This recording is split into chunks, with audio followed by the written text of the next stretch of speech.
120 miles per hour. But no one should be confused. It's still expected to be one of the most and worst destructive hurricanes to hit Florida in over a century. You know, both the heads of the National Hurricane Center and the National Weather Service made it very clear in conversations I've had with them earlier today. Milton still carries incredible destructiveness, can wipe out communities, can cause loss of life. Storm surge is still expected to be up to 13 feet. So I urge everyone in Hurricane Milton's path to listen to the local officials and follow all the safety instructions they give. At this point, evacuation is probably difficult. So I encourage people to look for safer shelter. Sometimes moving just a few miles can mean the difference between life and death. We've already approved emergency declarations for Florida. We have thousands of federal personnel on the ground. We've staged and are ready to go. We have 20 million meals, 40 million liters of water. At my direction, the Secretary of Defense, Austin, has pre-positioned search and rescue teams, helicopters, and high water speed vehicles as close to the storm as possible, so they're ready to conduct life-saving missions. And the administrator of FEMA will be on site tonight in Florida, and in the state's emergency operations center. Both Administrator Criswell and I will be in constant contact with state and local officials in the hours ahead. Once the storm hits, we're going to work with state officials to clear debris, restore power, and do it as fast as possible. The Army Corps of Engineers will pump out water and decrease flooding. We've already directed the Department of Defense to be ready to provide active duty service members to support Florida after the storm surge, if Governor DeSantis requests the help, which I expect he might. Just like we did North Carolina. I have surged over 1,000 U.S. Coast Guard personnel to perform search and rescue missions and reopen the Port of Tampa as soon as possible. Now, I want to reiterate a point.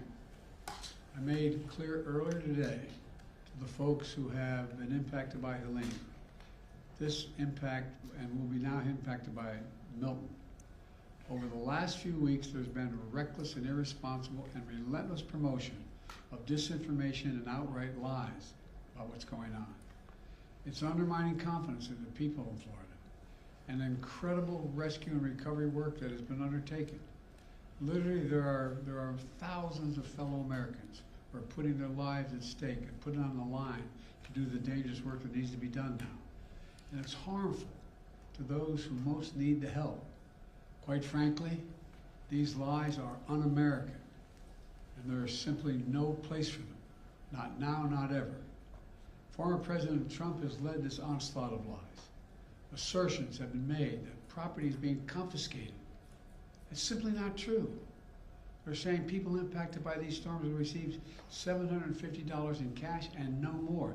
That is simply not true either. They're saying that money needed for these crises are being diverted to migrants. What the heck are they talking about? Stop it. It's outrageous. It's just not true. Now the claims are getting even more bizarre.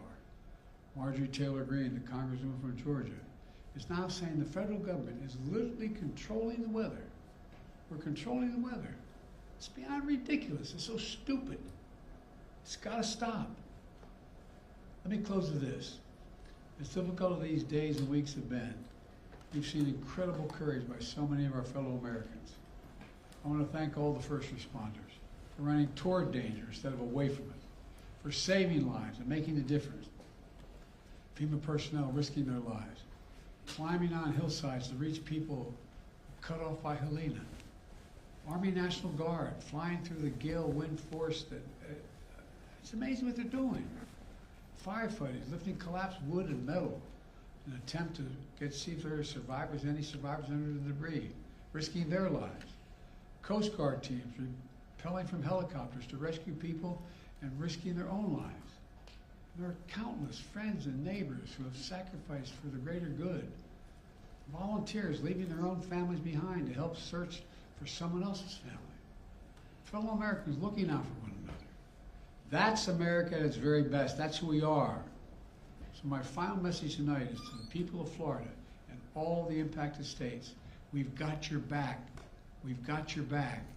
And Kamala and I will be there for as long as it takes to rescue, recover, and rebuild. May God bless you all, and may God protect those serving in the eye of this storm on behalf of our nation. Thank you. Why do you think Trump is spreading misinformation? Why do you think Trump is spreading misinformation? To President Putin during the height of the pandemic. Do you have a comment, sir? Why do you think Trump is? Un-American. Why do you think Trump is spreading misinformation? I don't know. I simply don't know. You can speculate, but I just find it. I've used the phrase more than I've used it ever in my whole career. Un-American. It's un-American. It's not who the hell we are. What are they talking about? Sir, have you considered calling him and asking him to stop doing that? To stop spreading it? Mr. President, does Governor DeSantis need to take Vice President Harris's calls? All I can tell you is I'm talking to Governor DeSantis. He's been very gracious. He's thanked me for all we've done. He knows what we're doing, and I think that's important. Can you say that Florida has everything it needs for the storm? How was your call with Netanyahu today?